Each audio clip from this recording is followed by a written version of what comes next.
A criatura humana. O ser humano tem um lugar especial na criação? Sim, o ser humano é topo da criação, porque Deus o criou à sua imagem. A criação do ser humano é nitidamente distinta da criação dos outros seres vivos. O ser humano é pessoa, isto é, ele pode, pela vontade e pela inteligência, decidir-se pelo amor ou contra ele. Como deve proceder o ser humano para com os animais e as outras criaturas? O ser humano deve honrar o Criador nas criaturas, relacionando-se com elas séria e cuidadosamente. Os seres humanos, os animais e as plantas têm o mesmo Criador, que por amor os chamou à existência. Daí que seja profundamente humano o amor às criaturas, sobretudo aos animais. Embora seja permitido ao ser humano utilizar e alimentar-se de plantas e de animais, ele não os deve, porém, fustigar ou tratar barbaramente. Isso contradiz a dignidade da criação, tal como acontece com a exploração da terra, quando corre com cega avidez.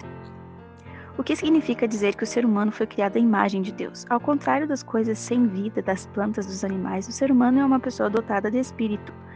Essa propriedade vincula-o mais a Deus que às outras criaturas visíveis. O ser humano não é algo, mas é alguém. Assim como dizemos que Deus é pessoal, dizemos o mesmo do ser humano.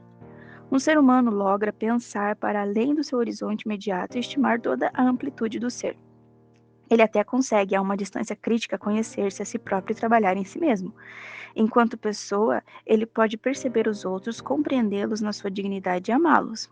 Entre todas as criaturas visíveis, apenas o ser humano é capaz de conhecer e amar o seu Criador. Concílio Vaticano II. O ser humano está ordenado a viver em amizade com ele. João 15:15. Para que criou Deus o ser humano? Deus fez tudo para o ser humano. Deus criou o ser humano, a única criatura a ser querida por Deus em si mesma, para ser feliz. Isso acontece à medida que ele conhece Deus, o ama, o serve e vive em gratidão diante do seu Criador. A gratidão é o amor reconhecido. Quem é grato volta-se na liberdade para o autor do bem e começa com ele uma relação nova e mais profunda.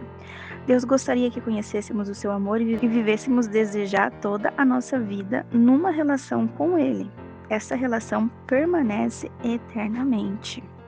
Por que razão é Jesus Cristo o maior modelo do mundo? Jesus é singular, não apenas porque nos mostra a verdadeira essência de Deus, mas também porque é o verdadeiro ideal do ser humano. Jesus foi mais que um ser humano ideal. Até os pretensos seres humanos ideais são pecadores. Por isso, nenhum ser humano pode ser a medida do ser humano. Jesus, por seu turno, não cometeu pecado. Só com Jesus Cristo, em tudo igual a nós, exceto no pecado, como diz Hebreus 4:15, compreendemos o que significa ser humano e o que faz a humanidade ser, no mais autêntico sentido da expressão, infinitamente digna do amor. Jesus, o Filho de Deus, é o ser humano verdadeiro por excelência. Nele reconhecemos o que Deus pretende do ser humano. Em que consiste a igualdade de todo ser humano? Todos os seres humanos são iguais à medida que têm origem no mesmo e único amor criativo de Deus. Todos os seres humanos têm em Jesus Cristo o seu Salvador. Todos os seres humanos estão ordenados a encontrar em Deus a felicidade e a eterna bem-aventurança. Assim, todos os seres humanos são irmãos e irmãs. Os cristãos devem viver a solidariedade não apenas com os outros cristãos, mas com todos os seres humanos, opondo-se energicamente à desintegração da família humana. O que é a alma? A alma é o que faz cada pessoa ser humana, isto é, o seu princípio de vida espiritual, o seu íntimo. A alma faz com que o corpo material se torne um corpo vivo e humano. Através da alma, o ser humano torna-se um ente que pode dizer eu e permanece diante de Deus como um indivíduo inconfundível. Os seres humanos são corporais e espirituais. O espírito do ser humano é mais que uma função do corpo e não se compreende a partir da composição material do ser humano. A razão diz-nos que tem de haver um princípio espiritual que esteja unido ao corpo, embora não lhe seja idêntico, e que designamos por alma. Embora a alma não se possa comprovar pela ciência natural, o ser humano não se consegue entender enquanto ente espiritual sem a admissão desse princípio espiritual que excede a matéria. De onde obtém o ser humano a sua alma? A alma humana é criada diretamente por Deus, não é produzida pelos pais. A alma de uma pessoa não pode ser produto de um desenvolvimento evolutivo da matéria nem o resultado de uma fusão genética do pai e da mãe. A Igreja explica da seguinte forma o mistério de cada ser humano vindo a este mundo ser uma pessoa única e espiritual. Ao ser humano, Deus dá uma alma imortal, ainda que ele, pela morte, perca o seu corpo para o reencontrar na ressurreição. Dizer tenho uma alma significa afirmar Deus criou-me não apenas como um ente, mas como pessoa e chamou-me a uma relação com ele que nunca mais termina. De que forma Deus criou o ser humano, homem e mulher? Deus, que é o amor e o arquétipo da comunhão, criou o ser humano, homem e mulher, para que em comunhão fossem um retrato do seu ser. Deus fez o ser humano de tal forma que esse, sendo homem ou mulher, anseia pela realização e a totalidade no encontro com o sexo oposto. Os homens e as mulheres têm absolutamente a mesma dignidade, ainda que exprimam no criativo desenrolar do seu ser masculino e feminino aspectos distintos da perfeição de Deus. Deus não é homem nem mulher, todavia ele revelou-se como paterno e materno. Como paterno em Lucas 6,36 e materno Isaías 66,13, no amor do homem e da mulher, especialmente na comunhão matrimonial em que o homem e a mulher se tornam uma só carne. Gênesis 2:24, o ser humano pode pressentir a felicidade da união com Deus, na qual ele achará a definitiva totalidade. Tal como o amor de Deus é fiel, também o amor deles procura ser fiel, e este é criador analogamente ao amor de Deus, pois do matrimônio surge vida nova. E as pessoas que se sentem homossexuais? A Igreja crê que a homossexualidade não corresponde à ordem da criação, na qual foram delineadas a necessidade do complemento e a atração mútua entre homem e mulher, com vista à geração dos filhos. Por isso, a Igreja não pode aprovar práticas homossexuais. No entanto, ela deve respeito e amor a todas as pessoas, independente da sua orientação sexual, porque são todas respeitadas e amadas por Deus. Todo ser humano que existe na Terra provém da união de uma mãe e um pai. Por isso, para algumas pessoas orientadas homossexualmente, é uma experiência dolorosa não se sentir eroticamente atraídas pelo sexo oposto e terem de sentir, numa união homossexual, a falta da fecundidade física, como é própria da natureza do ser humano e da divina ordem da criação.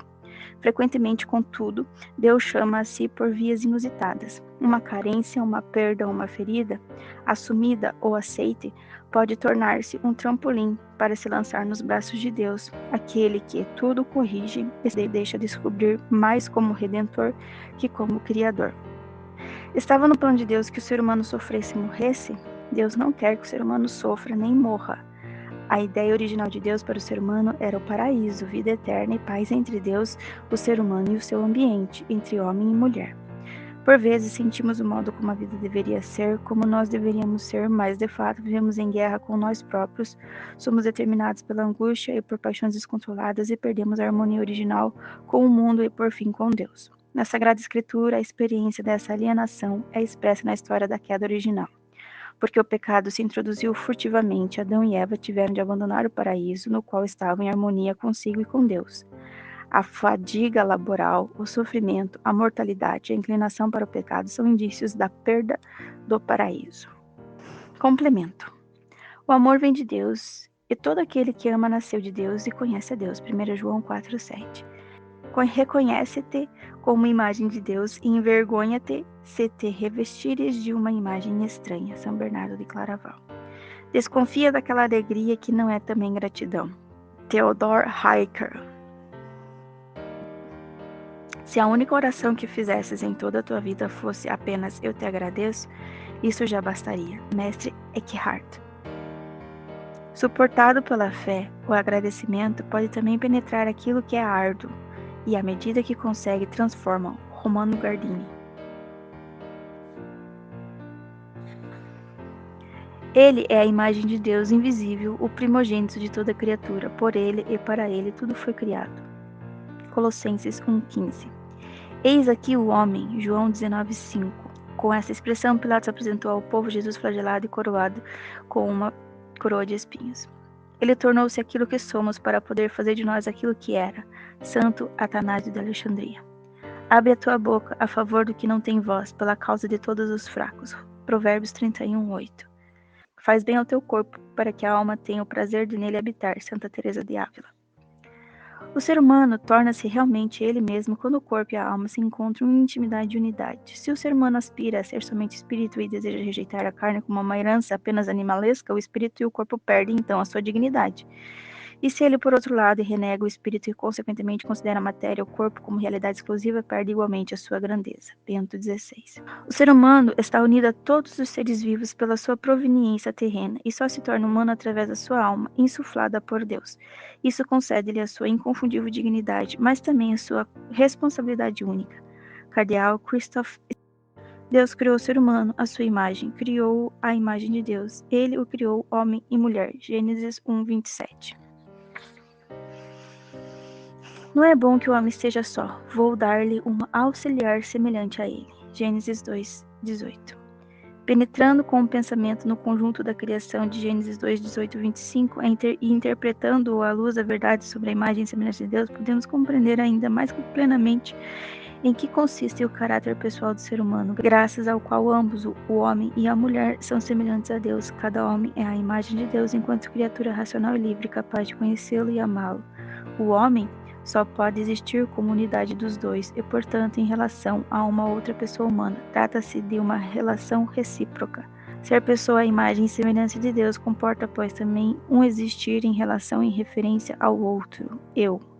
Isso pelo dia a definitiva autorrevelação de Deus unitrino, unidade viva na comunhão do Pai, do Filho e do Espírito Santo. João Paulo II. Perdemos o paraíso, mas recebemos o céu, pelo que o ganho é maior que a perda. São João Crisóstomo. A fraqueza humana não consegue desmoronar os planos da onipotência divina. Um mestre de obras também pode atrapalhar com pedras derribadas.